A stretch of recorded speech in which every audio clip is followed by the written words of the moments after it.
Graça e paz, queridos irmãos, queridas irmãs, queridos jovens, queridas jovens, sejam todos muito bem-vindos, sejam todas muito bem-vindas a mais uma aula no canal Conectados com a EBD, o seu canal de estudos bíblico-teológicos. Hoje daremos continuidade ao estudo das lições bíblicas da classe dos jovens do terceiro trimestre de 2021, estudando a lição de número 4 para o dia 25/7 de 2021. Amós, a adoração com justiça. Mas antes de iniciarmos esta aula, eu quero te pedir, gostou? Deixa aquele joinha abençoado e abençoador. Faça os seus comentários e compartilhe esta aula com outras pessoas. Afinal de contas, fazendo isso, você contribui para que através do canal Conectados com a EBD possamos levar a palavra de Deus a um número maior de pessoas e de forma mais abrangente, de maneira que o nome do nosso Senhor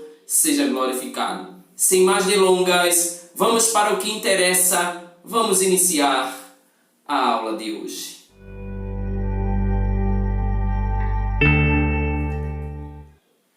O texto do dia da nossa lição encontra-se no livro do profeta Amós, capítulo de número 6, versículos 3 e 5, e está escrito assim: Vós que dilatais o dia mau, e vos chegais ao lugar de violência, que cantais ao som do alaúde, e inventais para vós instrumentos músicos como Davi. A síntese da nossa lição diz o seguinte: a profecia de Amós nos ensina que justiça e retidão são elementos fundamentais para a adoração. A leitura bíblica, o texto base da nossa lição, encontra-se no livro do profeta Amós, capítulo 5, versículos 21, 22 e 23. Assim está escrito o texto sagrado: Aborreço, desprezo as vossas festas, e as vossas assembleias solenes não me dão nenhum prazer. E ainda que me ofereçais holocaustos e ofertas de manjares, não me agradarei delas, nem atentarei para as ofertas pacíficas de vossos animais gordos. Afasta de mim o estrépito dos teus cânticos, porque não ouvirei as melodias dos teus instrumentos. Queridos, o livro do profeta Amós, ele foi escrito há muitos séculos. Entretanto, ele é ainda hoje surpreendentemente atual. Sua profecia condena de forma enfática a idolatria e denuncia as injustiças sociais que às vezes são normatizadas pelo status quo de um determinado grupo social. O mais triste disso tudo é saber que o sistema religioso, assim como os demais sistemas político, jurídico e social, pode se mancomunar à corrupção.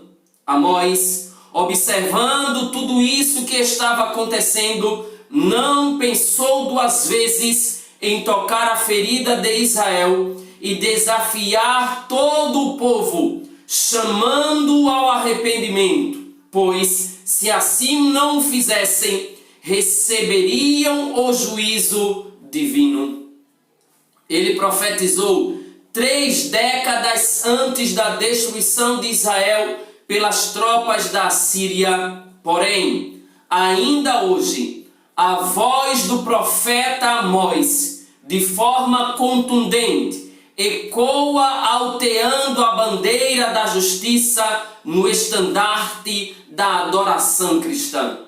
O livro de Amós é conhecido como o livro da justiça de Deus e nos ensina que a adoração não pode desassociar-se da retidão e dos princípios bíblicos e justos revelados na santa palavra de Deus.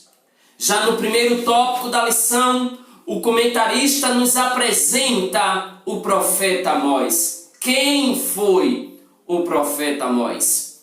Ao pensarmos na sua vida, inicialmente, destacamos o significado do seu nome. Amós significa carregador de fardo. Por isso, em alusão ao seu nome, podemos dizer que sua fala era pesada e a sua palavra uma carga do Senhor. Por causa de sua origem humilde, o profeta não apresenta o seu sobrenome, indicando que sua família não era conhecida. Ele provinha de uma classe trabalhadora, portanto, estava acostumado a carregar fardos. Não à toa, Deus levanta este homem, Amós, preparado pela vida, capacitado e vocacionado por Deus para carregar um pesado fardo, anunciar uma dura mensagem para o povo que estava distante de Deus. Deus chamou assim um homem calejado para uma penosa e dura tarefa. Amós permaneceu resoluto em cumprir sua missão, por isso foi duro nas denúncias e exortações, porque ele tinha pleno conhecimento que, se o povo não ouvisse suas palavras, o peso do juízo de Deus seria ainda maior sobre a vida de toda a nação. Amós, ele era natural de Tecoa, conforme vemos no seu livro, capítulo 1 e no versículo 1, que ficava a aproximadamente 20 quilômetros ao sul de Jerusalém, junto ao deserto da Judeia, região que ficava próxima à estrada que ligava Jerusalém a Hebrom e Beceba. Foi nessa região que João Batista se levantou ou foi levantado como profeta.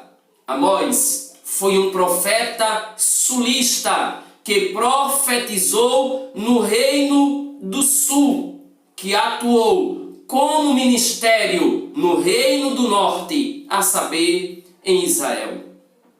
A certeza do seu chamado certamente mostra-nos que o próprio Deus o revestiu de coragem para, com ousadia, anunciar a palavra que seria de juízo contra a vida do povo que estava distante de Deus, mergulhado em práticas que não agradavam em nada ao Deus de Israel. Conforme vimos, este profeta era um homem simples. Sim, podemos afirmar que Amós foi um profeta simples, observando a sua própria realidade. Por isso, ele se apresenta como um legítimo representante de uma classe explorada. Amós levanta-se para profetizar ao observar as injustiças sociais existentes no meio do seu povo, e ele era uma das vítimas dessas injustiças que a classe trabalhadora e subalterna do povo de Deus vivia sofrendo. Ele era um pastor, boieiro e cultivador de sicômoros. E é interessante que ele mesmo vai dizer: Deus o chamou para ser profeta, mas ele não era profeta nem filho de profeta, e faz questão de dizer que era boiadeiro ou boieiro e cultivador de sicômoros. Quando ele faz tal declaração, simplesmente ele quer dizer: a minha origem é humilde, eu não tenho chamada para ser profeta, mas nós aprendemos com nosso Deus, através da sua palavra e por experiências, com experiências pessoais, que Deus é aquele que chama quem Ele quer e capacita para a execução da sua vontade, para cumprir um chamado específico. Ele sabia que seu ministério era ratificado, não pela tradição por trás de um nome, mas o seu ministério era confirmado pelo chamado do próprio Deus. Tal como Davi, ele era apenas um simples pastor.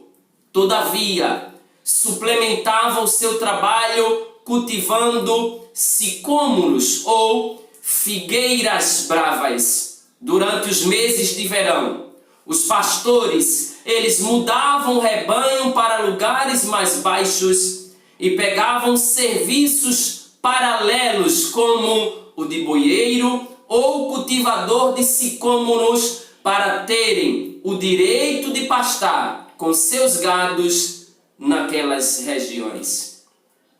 Quando falamos de sicômoros, destacamos aqui que sicômoro era simplesmente a fruta consumida pelos mais pobres, enquanto os ricos se deliciavam com o figo comum. Mas aprendemos, através da vida do profeta Amós, através das suas profecias, que o pecado do orgulho, combatido por ele, não fazia parte da sua vida. Ele era um homem simples. E aqui eu destaco, a simplicidade de Amós não era apenas decorrente da sua vida humilde, apenas da sua origem. A simplicidade de Amós era uma simplicidade de coração. Amós, ele sabia que não era absolutamente nada nem ninguém se Deus não fosse com ele. Precisamos aprender que por mais que sejamos usados por Deus, por mais dons e talentos que tenhamos da parte de Deus, não somos melhores do que ninguém. Esta é uma marca de todo homem e de toda mulher de Deus, coração humilde.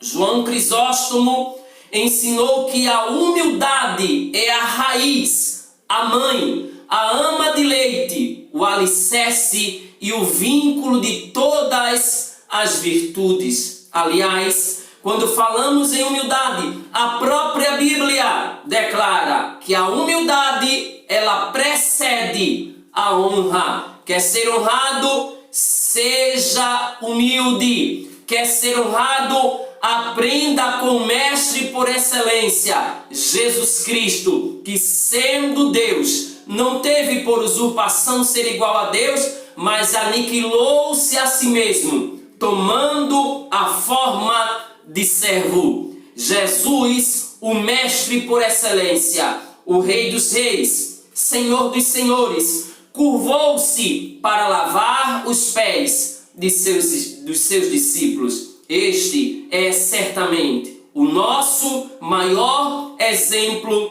de humildade. Sigamos, porque a humildade, ela precede a honra. O cristão, portanto, deve expressar a humildade em sua vida, pois Deus se agrada dos simples. Salmos 24, versículo 4. Eu vou repetir isso aqui, irmãos. O cristão deve expressar a humildade em sua vida. Essa ideia aqui de expressar a humildade deve ser humilde. Humildade não se evidencia com palavras. Nós estamos vivendo em uma época que está cheia de pessoas humildes, só que a humildade é apenas dos lábios para fora, porque o coração é dominado pela arrogância, pela prepotência. Pessoas que se acham melhores, que se acham superiores às demais, não aprenderam com o nosso Cristo, com o nosso Jesus. Israel, diferentemente desses preceitos, ensoberbeceu-se, por isso foi humilhado. E é claro que, assim como a humildade precede a honra, a soberba precede a ruína. Sim, Tiago, capítulo 4, versículo 10, está escrito que os humildes são honrados por Deus. E o próprio Jesus falou que os humilhados serão exaltados, mas os exaltados, tenhamos cuidado, serão humilhados. Ainda mais, Deus exalta os humilhados, mas Ele também abate os soberbos. Esse profeta, irmãos, era simples, contudo, apesar de, era um homem preparado. Ele não usava como argumento o fato de ter origem humilde e simples para não se preparar. Evidentemente que preparar-se ao observar as pessoas em situações econômico-financeiramente melhor, claro, ele estava em desvantagem, mas a vontade de aprender, a vontade de crescer, a vontade de se preparar, ela nos faz simplesmente superar as dificuldades, os obstáculos, todos os impedimentos. Como pastor, ele passava muito tempo sozinho, mas este tempo de solidão não era desprezado, ele se fazia valer para meditar e observar a natureza. E à medida que ele medita, à medida que ele observa a natureza, certamente Deus fala ao coração do profeta. As ilustrações utilizadas em suas profecias foram extraídas da vida diária, indicando assim a originalidade dos seus pensamentos. Ele era leigo, no sentido de que não havia recebido formação em estabelecimento formal. Ele era leigo no que diz respeito a conhecimento formal, visto que não tinha estudado nas escolas de profeta. Ele não foi um homem preparado para o exercício do ministério profético. Ele era leigo, ignorante, não tinha conhecimento deste ministério. No entanto, apesar disso, não era um homem de todo ignorante, embora não tivesse passado por uma educação profética formal, ele demonstrou muito conhecimento. Ele era um homem que buscava conhecer, que buscava Deus, que vivia crescendo e se preparando. No entanto, ao observarmos isso, percebamos que, assim como Moisés e Davi, o tempo com gado lhe proporcionou uma cultura mental destinada à reflexão. Por isso, Amós demonstrou um grande conhecimento da lei de Moisés. Ele não desperdiça o tempo, ele aproveita o tempo ao máximo, enquanto ele está cuidando de bois. Enquanto ele está esquecido pelos homens, ele está buscando o conhecimento de Deus através da lei de Moisés. Logo, não devemos desprezar as pessoas que não tiveram a oportunidade de passar por um sistema de formação oficial, pois aprendemos com Amós que todos, sem exceção, podem ser usados por Deus, independente da classe social ou do currículo formativo. Mas, por outro lado, também devemos lembrar mais uma vez que origem simples, família simples, não tem um poder aquisitivo favorável, e isso também não nos impede de buscarmos crescimento intelectual, moral e social. Deus procura corações piedosos e não somente mentes brilhantes. Deus observa isso em Amós. Ele pode não ter mente brilhante, mas ele tem coração piedoso e desejoso de ouvir Deus, falar com Deus e ver mudança de Deus na vida do povo.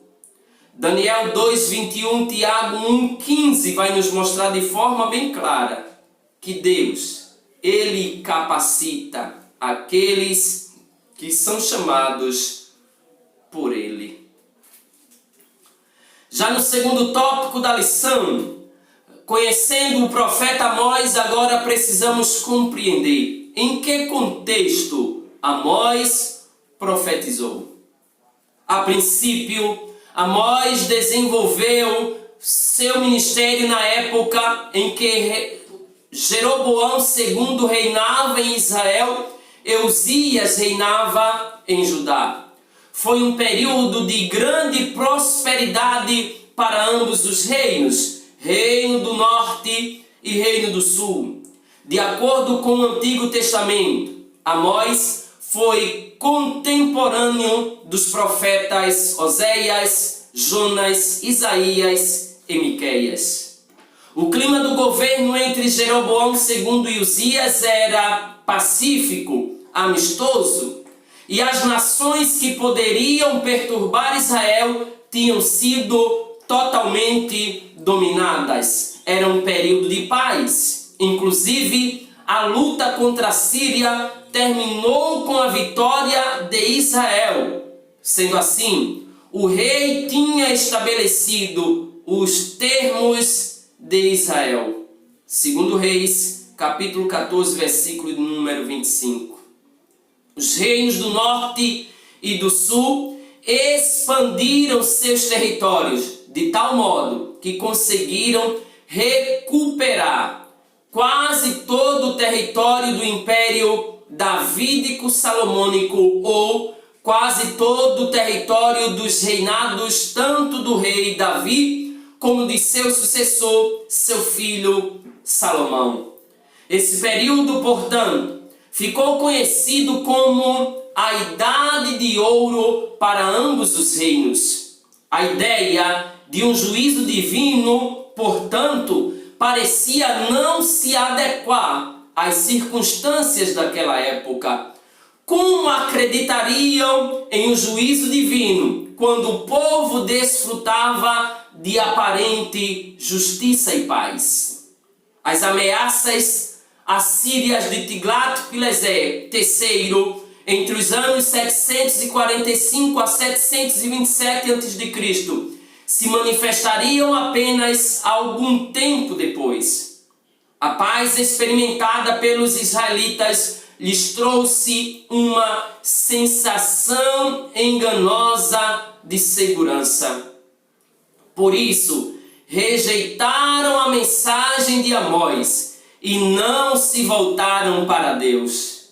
Deus tenha compaixão e misericórdia de nós. Deus nos livre das enganosas sensações da vida, principalmente no contexto da igreja em pleno século XXI. Devemos guardar o nosso coração, pois enganoso é o coração do homem. Devemos entregá-lo por completo ao nosso Deus. Além de um período de paz, o povo também estava vivendo um período de prosperidade.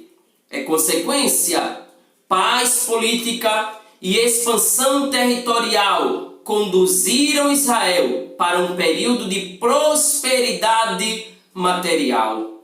As nações vizinhas estavam pagando tributos a Israel e as riquezas cada vez mais afluíam e cada vez mais cresciam, de maneira que eles pensavam: Deus está nos abençoando, é só observarmos a fartura de prosperidade que o Senhor tem derramado sobre as nossas vidas. Os novos ricos perdiam agora a paciência com as restrições de trabalho impostas pela lei do sábado, pois a vontade de acumular riquezas tornou-se maior do que a obediência à lei do Senhor. Para os homens, buscar riquezas, angariar riquezas era mais importante do que ouvir e obedecer à vontade de Deus. Assim como naquela época, nos dias de hoje, conforme Paulo falou na primeira carta a Timóteo, capítulo 6, versículos 9 e 10, a ganância tem sido uma fonte de tropeço para muitos. Os pobres não eram tratados de forma justa, apesar da riqueza, apesar da prosperidade, mas os pobres ainda tinham seus direitos violados. A luxúria dos ricos era conseguida à custa da opressão e exploração dos mais humildes, da classe trabalhadora. Os ricos controlavam tudo, inclusive o poder judiciário. As decisões, portanto, eram todas favoráveis aos ricos e extremamente opressivas aos pobres. Se necessário, subornavam as autoridades para cada vez mais oprimir e explorar os mais humildes. Amós, diante disso, levantou-se contra todas as injustiças sociais e combateu os sistemas desonestos que pervertiam o direito dos necessitados. Os homens de sua época estavam tão contumazes em acumular riquezas que se esqueciam de atentar para a necessidade de seus irmãos. Deus sempre ensinou que o povo deveria cuidar do próprio povo. Não deveriam deixar os seus irmãos padecerem necessidades, mas aqui a preocupação era acumular riquezas e esqueciam-se dos necessitados. Lembremos-nos, portanto, de que o desprezo ao pobre é um grave pecado diante do nosso Deus. Deuteronômio capítulo 24, versículo 15, Isaías capítulo 3, versículo de número 15. Para completar, paz, prosperidade. Amós é usado por Deus para profetizar no meio de uma geração pagã que estava vivenciando uma verdadeira profanação das leis de Deus, que estavam adorando, mas não ao Deus verdadeiro. Ele é levantado para pregar e anunciar a voz e a palavra de Deus de forma clara. A força material de Israel contrastava definitivamente com sua fraqueza moral. Tinha riqueza, tinha prosperidade, mas diante de Deus o povo estava falido. O sumo sacerdote Amazias, por exemplo, era de classe leiga e não provinha da descendência sacerdotal. Tal questão era um grande ultraje à fé verdadeira de Israel. Quando Amós profetizou que Israel se achava fora do prumo por causa dos pecados de idolatria e materialismo introduzidos pela casa de Jeroboão, lembremos-nos de Jeroboão, que edificou 2 altares, um em Dan e outro em Betel, para que o povo não fosse ajudar para adorar ao verdadeiro Deus. Ele constrói altares de deuses que não eram o Deus de Israel, deuses pagãos. Assim, ele estabelece o culto pagão no Reino do Norte e vai instituir alguém para ser representante do povo diante de Deus. Vai instituir alguém para ensinar as leis de Deus. Uma pessoa leiga que não tinha conhecimento das leis de Deus e que muito provavelmente não tinha compromisso com Deus. Amós se levanta para denunciar a prática do pecado e da idolatria. E quando ele faz isso, Amazias, o sumo sacerdote escolhido por homens. Queridos, isso aqui é muito interessante. Amazias era o sumo sacerdote. Só que há um detalhe: ele foi constituído, levantado por homens. Ele vivia como sumo sacerdote. Ele exercia a função de sumo sacerdote, ele era visto pelo povo como sumo sacerdote, mas só diante dos homens. Ele tinha o cargo, mas ele não foi chamado, ele não foi vocacionado por Deus. Podem até dizer que é, mas o que vale é Deus chamou, e isto também serve para os nossos dias. Quando Amós se levanta, Amazias demonstrou que era simplesmente um sumo sacerdote comprado. Alguém que estava a serviço do sistema. Amazias não estava ali para cumprir a vontade de Deus, mas para satisfazer os vãos desejos do coração do rei, ímpio, pecador, defendendo os interesses do rei, e vai tentar proibir Amós de profetizar. Mas quem era Amazias para impedir o profeta de Deus de anunciar a palavra de Deus?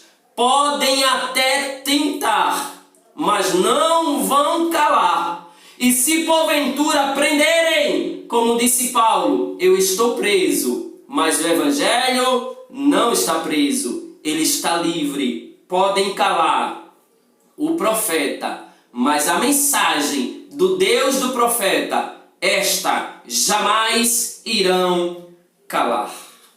As leis divinas nesta época estavam sendo burladas, manipuladas, utilizadas para satisfazerem as vontades dos homens. A religião havia sido corrompida, leis burladas, homens corruptos, evidentemente. A religião também se corrompeu. Amós capítulo 7, versículos 10 ao 14.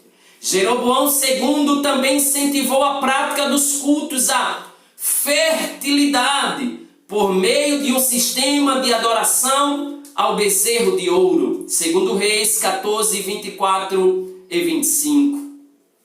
A adoração a Jeová permanecia concomitantemente, simultaneamente ao paganismo. Oséias 2, 13, 16 e 17. Centros pagãos foram construídos nas principais cidades do norte, a saber, Gilgal, Betel, Dan e Samaria. Amós capítulo 4, versículo 4, Amós capítulo 8, versículo 14. Diante de tudo isso, alguém precisava combater estes pecados. Por esse motivo, Deus levantou quem?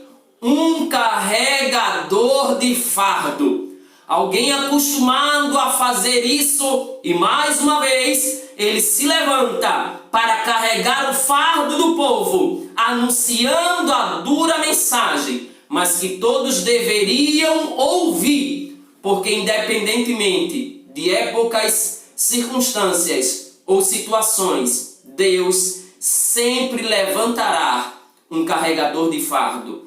Deus sempre levantará um Amós. Deus sempre levantará um profeta que vai de encontro ao sistema para dizer que a palavra e a vontade de Deus, ela é maior do que as instituições, do que os sistemas.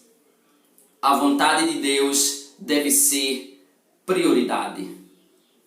Mas além disso, irmãos, nós chegamos agora no terceiro e último tópico, a adoração com justiça. O livro de Amós, ele pode ser dividido em duas grandes partes. Na primeira seção, situam-se os oráculos que vieram pela palavra. Amós capítulo 1 ao capítulo 6, onde encontramos juízos entregues para 8 nações. Que nações são estas? Damasco, Gaza, Tiro, Edom, Amon, Moabe, Judá e Israel.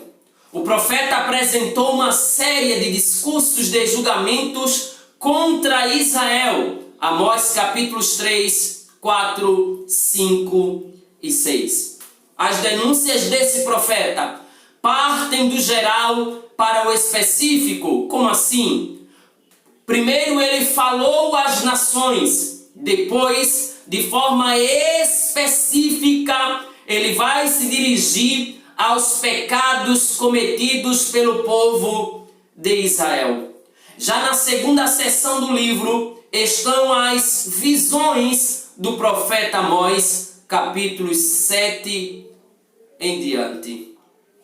Para fortalecer sua intimação, Amós apresentou uma série de símbolos do juízo vindouro. Amós capítulos 7, 8 e 9. E por fim, terminou sua mensagem apresentando a restauração futura de Israel. Amós capítulo 9, versículos 11 ao 15. Sua profecia confrontou principalmente as instituições de Israel ao denunciar os pecados que destruíam os fundamentos sociais, morais e espirituais da nação.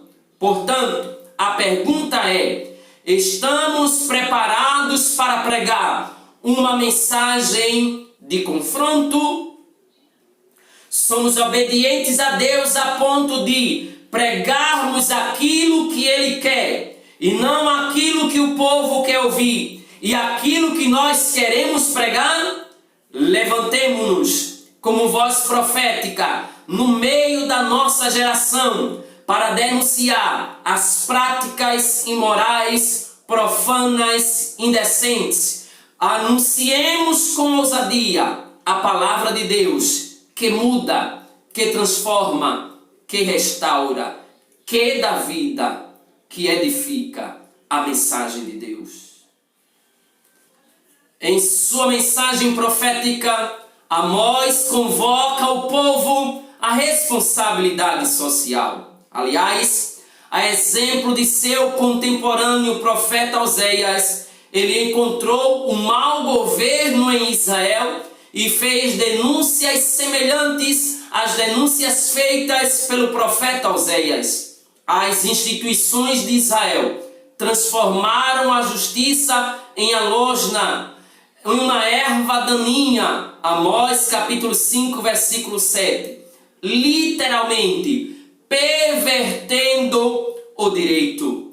Não aceitavam a repreensão e aborreciam na porta quem os repreendia. Amós capítulo 5, versículo 10. O portão de qualquer cidade, como todos nós sabemos, era o lugar onde a justiça era administrada. E ao não receberem repreensão e aborrecerem-na, evidentemente eles estão dando um exemplo claro de injustiça. Se um profeta ou juiz os repreendessem, certamente sofreriam represálias. O povo não queria ser confrontado, o povo não queria ser repreendido, mas o profeta levantado por Deus anunciava os oráculos divinos, anunciava a palavra de Deus, confrontando o povo, corrigindo, repreendendo, mesmo que sofressem represálias, mesmo que pagassem com a própria vida. Por uma questão de conveniência, muitos se calaram diante das injustiças sociais. Amós capítulo 5, versículo 3. Para termos uma ideia pálida, os pobres eram pisados, humilhados, extorquidos e explorados. Amós capítulo 5, versículo 11. Eram também rejeitados nos tribunais de justiça com os direitos violados. Amós denunciou a prática do suborno e cumpriu o seu papel de responsabilidade social ao denunciar a injustiça. A ira de Deus na pregação de Amós era, portanto, a justiça divina reagindo contra as injustiças humanas. O povo estava dizendo adorar a Deus, mas viviam na prática da injustiça, subornando, humilhando, corrompendo, praticando toda sorte de injustiça social. Como adorar a Deus e viver dessa forma? Diante de tudo isso, apesar dos múltiplos pecados e das injustiças sociais, a adoração nos espaços supostamente sagrados continuava de forma natural. O povo continuava indo ao templo para adorar. O povo continuava a oferecer sacrifício como se estivesse tudo bem. Os ricos injustos gostavam de frequentar os santuários e exibirem seus sacrifícios, sonegando a Deus a verdadeira adoração. Oséias capítulo 8, versículo 13, Amós capítulo 5, versículo 22. O sacrifício desprovido de justiça representava uma transgressão diante do Senhor. Os cultos eram embelezados com a contratação dos levitas para louvarem, para prestarem o serviço. Muitos músicos profissionais que não descendiam da linhagem de Levi foram contratados para tocar nos templos, papel exclusivo dos filhos da tribo de Levi. A música oferecida para as pessoas era excelente, enquanto a adoração sincera a Deus era precária. Amós capítulo 5, versículo 23. Eram verdadeiras pessoas que viviam de aparência. Usando palavras do mestre, eram verdadeiros sepulcros caiados. O espetáculo em volta do culto maquiava, portanto, irmãos, a superficialidade da adoração. Amós declarou que a adoração era como um estrépito ou um barulho ensurdecedor diante dos ouvidos de Deus. Aquele sacrifício de adoração que eles estavam a oferecer não estavam agradando a Deus, estava incomodando. Era um barulho estrépito diante dos ouvidos de Deus. Deus, sendo assim, não estava aceitando aquela adoração sincrética, misturada, espetaculosa, teatral e desprovida de justiça. Os cânticos cultuais perdem o valor quando não há arrependimento sincero? Como falarmos em arrependimento? Como dizermos que amamos a Deus quando as pessoas que estão à nossa volta são humilhadas, exploradas e injustiçadas por nós? A adoração cristã não é apenas o item da liturgia, mas uma prática de vida, uma resposta obediente à palavra do eterno Deus. Salmo 51, 17. Salmo 119, versículo 10. Primeira Epístola de João, capítulo 2, versículo de número 24. Mais do que adorar a Deus com os lábios, devemos adorar a Deus com a nossa vida. Eu vou repetir isso aqui. Mais do que adorar a Deus com os lábios, devemos adorar a Deus com as nossas vidas. E assim, nós finalizamos esta lição afirmando que a justiça social pregada por Amós aponta para a obediência aos princípios da palavra de Deus. Devemos lembrar de que os fundamentos da verdadeira religião são constituídos pela forma como tratamos o próximo. A adoração sem justiça é uma ofensa a Deus. Uma religião que diz honrar a Deus, mas despreza, explora ou oprime, é semelhante a uma fraude. Amós nos ensina que a verdadeira adoração exige comunhão vertical com Deus e horizontal com o próximo. Muito obrigado. Deus te abençoe. E assim nós finalizamos esta lição, mas já marcamos nosso próximo encontro, lição de número 5, Obadias, o cuidado para com a retribuição divina. Muito obrigado. Deus te abençoe. A paz do Senhor e até a próxima.